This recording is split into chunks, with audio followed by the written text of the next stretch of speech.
Buongiorno, le principali notizie. A Catania si tuffa in mare per salvare una consorella e muore annegata. La comunità carmelitana di San Giovanni La Punta nel dolore per la morte di Suor Nadir e il ricordo dei fedeli. Uccise nel 2022 la figlia di 5 anni a Mascalucia nel Catanese, poi finse il sequestro. Martina Patti chiede adesso l'accesso alla giustizia riparativa. I familiari e la procura si oppongono, ma la richiesta fa discutere. A Palermo la scarsa collaborazione del quartiere CEP e la scena del crimine alterata rendono difficili le indagini sull'omicidio di Placido Barrile, freddato con 5 colpi di arma da fuoco all'avviso. A Palermo è in corso una riunione del Comitato per l'Ordine e la Sicurezza dopo gli ultimi omicidi e colpi di Kalashnikov contro attività commerciali, ma nel frattempo ancora quasi nessuno denuncia.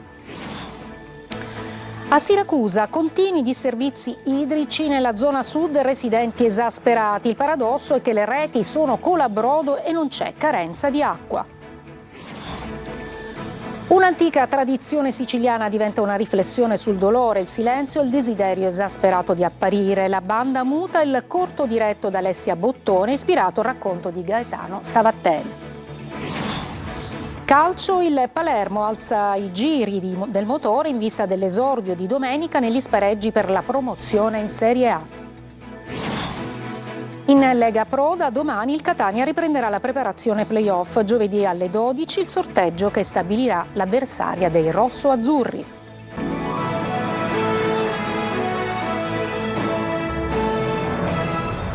Eccoci, buongiorno, benvenute e benvenuti. Si butta in mare per salvare una consorella e muore annegata nelle acque di Vaccarizzo. La comunità carmelitana di San Giovanni La Punta sconvolta appunto per la tragica fine di Suor Nadir, il ricordo dei fedeli. Sentiamo nel servizio di Tonino De Mane. Gli abbracci, le lacrime, la commozione e anche la consapevolezza di aver perso una persona speciale. Il sorriso e la bontà di Suor Nadir Santos da Silva rimarranno nella mente e nei cuori di chi l'ha conosciuta e di una comunità, quella di San Giovanni La Punta, che non sa darsi pace. Un tragico destino l'ha strappata alla vita, morta a 34 anni per salvare 2 consorelle travolte da un'onda alta a Vaccarizzo. Suor Nadir non ha avuto esitazioni, la sua generosità l'ha portata ad un gesto estremo, quello di gettarsi in mare senza più riuscire a tornare a riva. La morte è sopraggiunta per annegamento. È un dolore composto quello dei tanti fedeli che in queste ore si stanno stringendo attorno alla comunità carmelitana. È morta una suora, Nadir. Come Nadir? Ci siamo visti settimana scorsa.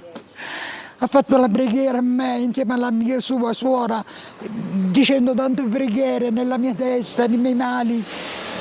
No, non può essere. Il Signore l'ha chiamata in quel momento, in quel posto, in quella occasione, per quella missione. Tramite lei, che abbiamo avuto un gruppo di preghiera Fiamma Viva, ci sono state tante conversioni e guarigioni di tante persone che erano lontane da Dio. Sconvolto anche padre Domenico Cosentino. Siamo scossi, però siamo anche pieni di speranza, perché sappiamo che lei continuerà a seguirci dal cielo e pregherà sicuramente perché la nostra fede si rafforzi. È morta giovane per salvare delle vite, allora come si può spiegare dal punto di vista religioso quanto accaduto? Lei era madre e come madre salva i figli. I funerali di Suor Nadir saranno celebrati giovedì alle 16 nella chiesa madre di San Giovanni La Punta. Saranno presieduti dall'arcivescovo di Catania, Monsignor Luigi Renna. Nel 2022 uccise la figlia di 5 anni a Mascalucia nel Catanese e poi finse il sequestro. Martina Patti chiede adesso l'accesso alla giustizia riparativa, ma la richiesta fa discutere. Sentiamo Luca Ciliberti. È bastata la notizia per suscitare indignazione tra i familiari e nell'opinione pubblica. Eppure la richiesta di accesso alla giustizia riparativa da parte di Martina Patti, la madre che il 13 giugno del 2022 uccise Elena, la figlia di 5 anni, ne ha occultato il cadavere inscenandone poi il sequestro, riporta nella mente e nelle vene dei familiari un dolore incancellabile. La mancanza di consenso a che la Patti possa svolgere questo percorso di giustizia riparativa non è certamente dettato da una sorta di vendetta, ma è dettato da un dolore, da una cicatrice certamente insanabile che i miei assistiti e soprattutto il papà ha. La Patti solo ieri ha chiesto scusa anche al papà, contrariamente a tutte le altre volte in cui ha fatto appunto dichiarazione in aula. Per la prima volta ha chiesto scusa anche a questo padre che ha perso chiaramente un bene molto prezioso. Il delitto è avvenuto in una villetta di Mascalucia nel Catanese. La donna, che era già separata dal marito e viveva da sola con la bambina, è stata condannata in primo grado a 30 anni di reclusione. Dopo un lungo percorso che Martina Patti ha svolto all'interno della casa di reclusione, oggi è certamente pienamente consapevole dell'atto che ha compiuto e per questo ha chiesto di poter incontrarsi con le persone a cui ha inflitto il maggiore dolore, e cioè sia il papà della piccola Elena che i nonni paterni, per poter loro chiedere perdono. Qualcuno ha ipotizzato che la richiesta di accesso ai programmi di giustizia riparativa possa essere una strategia difensiva. Alla richiesta si sono opposti il sostituto procuratore generale Agata Consoli e il legale delle parti civili, ma la decisione finale arriverà nell'udienza del prossimo 7 luglio. Adesso a Palermo un quartiere, il CEP, che non collabora con la scena del crimine alterata, rendendo difficili le indagini sull'omicidio di Placido Barrile, freddato con 5 colpi d'arma da fuoco al volto. Sentiamo Adelaide Barbagallo. Un quartiere blindato, il CEP di Palermo, dove regna il silenzio dopo l'omicidio di Placido Barrile. Un'esecuzione in piena regola che a distanza di giorni si scontra con tanti non ho visto. Le poche persone accorse sul posto dopo gli spari non hanno saputo fornire elementi utili per individuare il killer. Indagini complesse, ostacolate dall'assenza dunque di testimonianze, da poche telecamere di videosorveglianza e dall'alterazione della scena del crimine.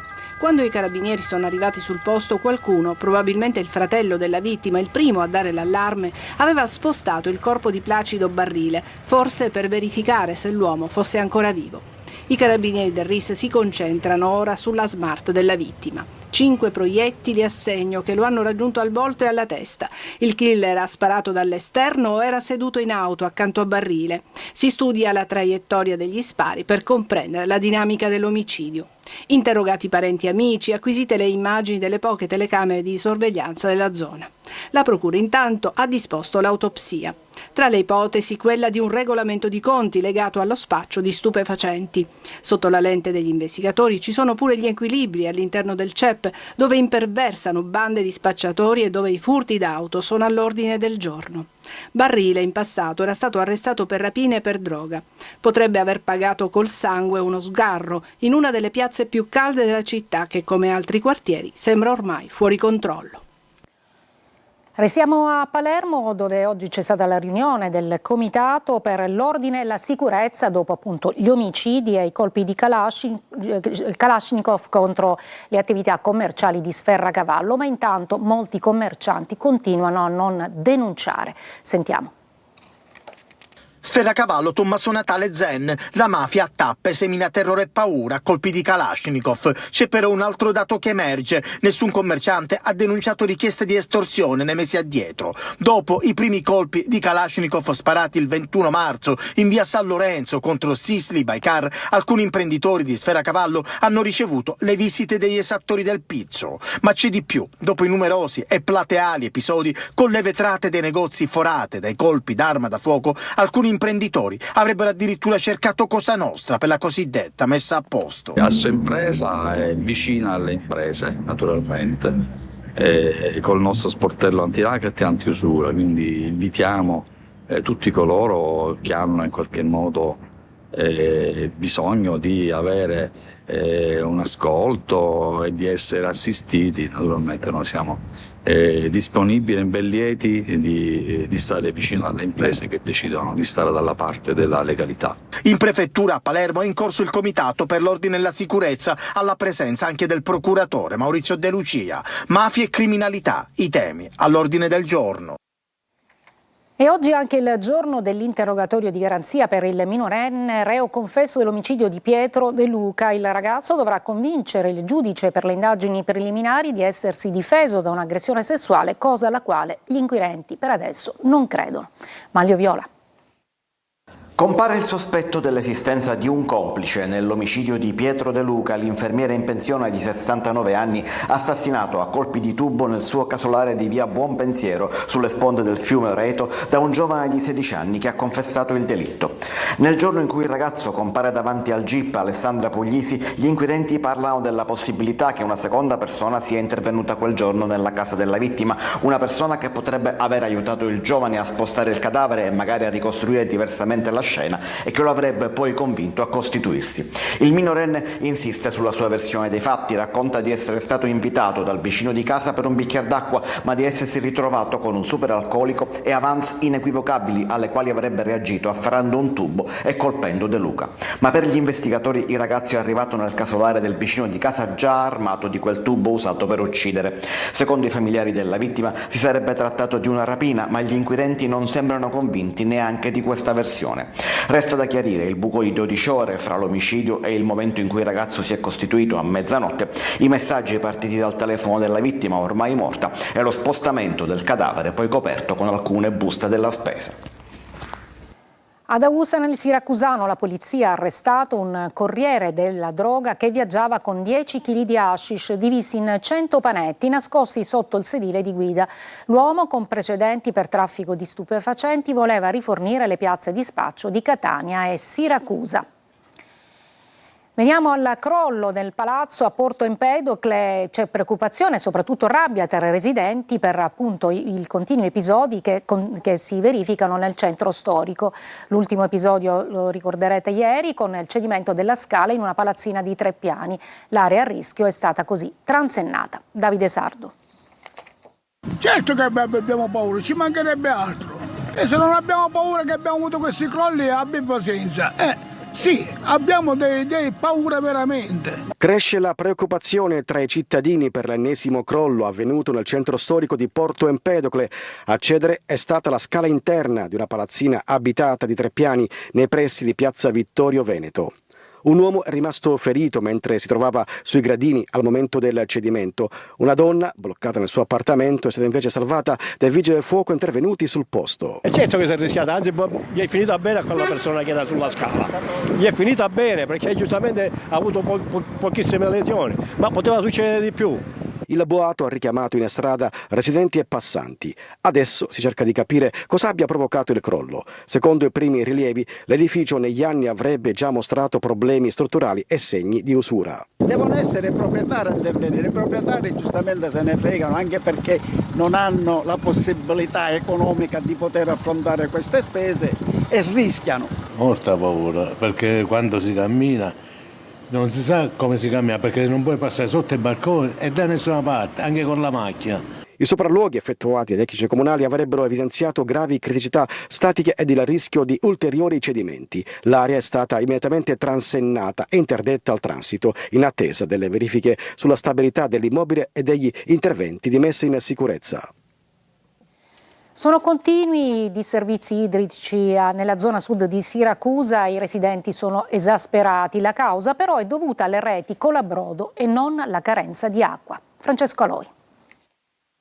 Ci sono tantissimi B&B, come facciano le persone a poter fare anche le altre attività? L'acqua c'è, ma si disperde lungo la strada, nelle condutture.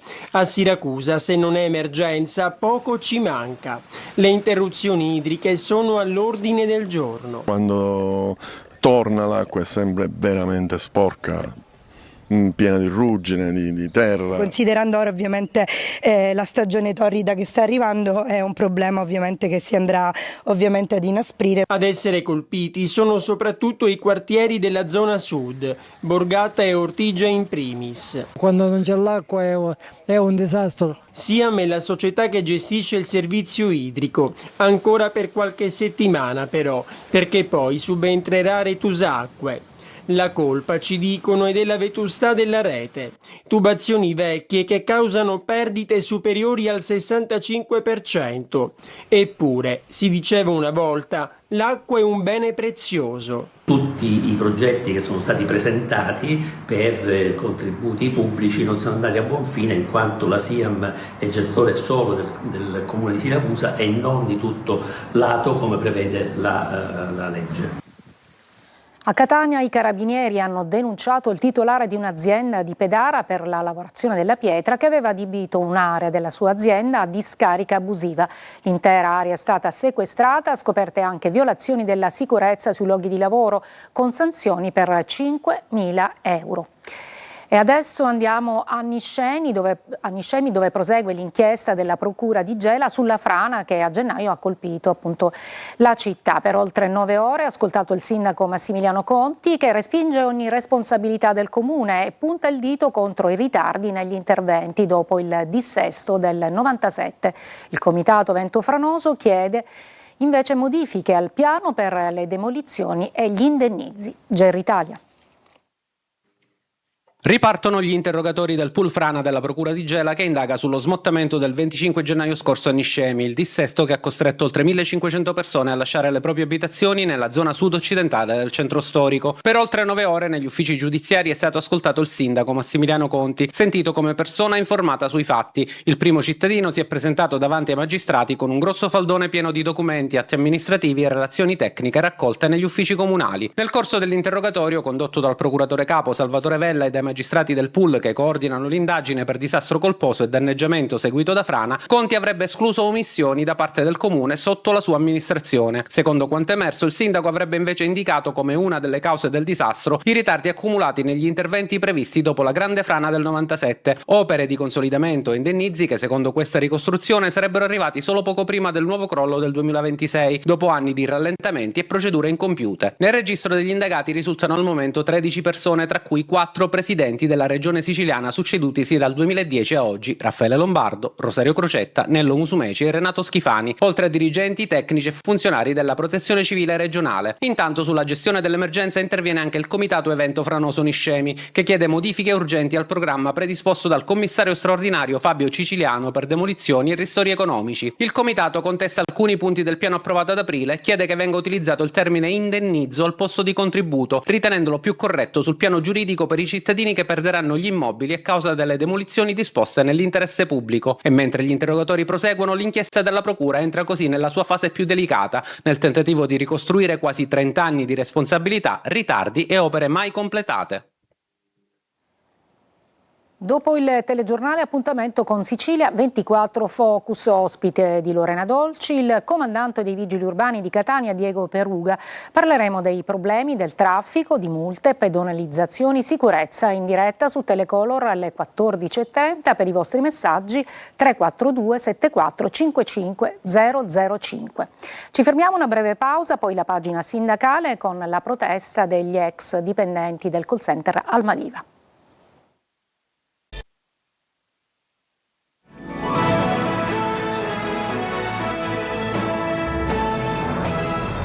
A Palermo tornano a protestare gli ex dipendenti Almaviva. Stamattina davanti a Palazzo d'Orléans lavoratori e sindacati hanno chiesto l'attivazione del numero telefonico 116-117 che la Regione si è impegnata a finanziare per garantire il lavoro a 230 dei licenziati del call center. Da troppo tempo, denunciano i sindacati, riceviamo solo promesse dalla Regione, non si può più aspettare. La pagina del cinema, un'antica tradizione siciliana, diventa il cuore di una riflessione sul dolore, sul silenzio e sul bisogno esasperato di apparire. La banda muta è un cortometraggio scritto e diretto da Alessia Bottone e liberamente ispirato al racconto di Gaetano Savatteri. Desiree Ferlito. Un funerale senza musica, senza applausi, solo il peso del silenzio. È da qui che parte La banda muta, il nuovo cortometraggio scritto e diretto da Alessia Bottone, ispirato all'omonimo racconto dello scrittore siciliano Gaetano Savatteri. Ambientato nella Sicilia degli anni 30, riporta alla luce una tradizione ormai scomparsa, quella della banda muta, chiamata ad accompagnare i funerali senza suonare, in segno di rispetto per il dolore. Il protagonista Manfredi, interpretato dall'attore siciliano Piero Nicosia, si ritrova durante l'ultimo saluto a un amico immerso in una realtà che conosciamo bene, conversazioni fuori luogo, protagonismi che quasi cancellano il senso stesso del lutto. Perché oggi anche il dolore sembra aver bisogno di essere mostrato, fotografato, condiviso. Dai funerali delle celebrità ai selfie davanti alle tragedie, il silenzio sembra diventato insopportabile. E allora la banda muta non racconta solo una tradizione siciliana dimenticata, ma mette a confronto due mondi, quello di ieri dove il rispetto passava dall'assenza di rumore e quello contemporaneo dove spesso il bisogno di esserci supera persino il bisogno di raccoglimento. Il rispetto del silenzio, quello che riscontro io oggi che manca all'interno dei funerali, che sono diventati dei luoghi di network o soprattutto dei luoghi dove dire io c'ero. Breve pausa, poi la pagina dello sport, il calcio, il Palermo che esordirà nei playoff domenica, mentre il Catania domani riprenderà gli allenamenti.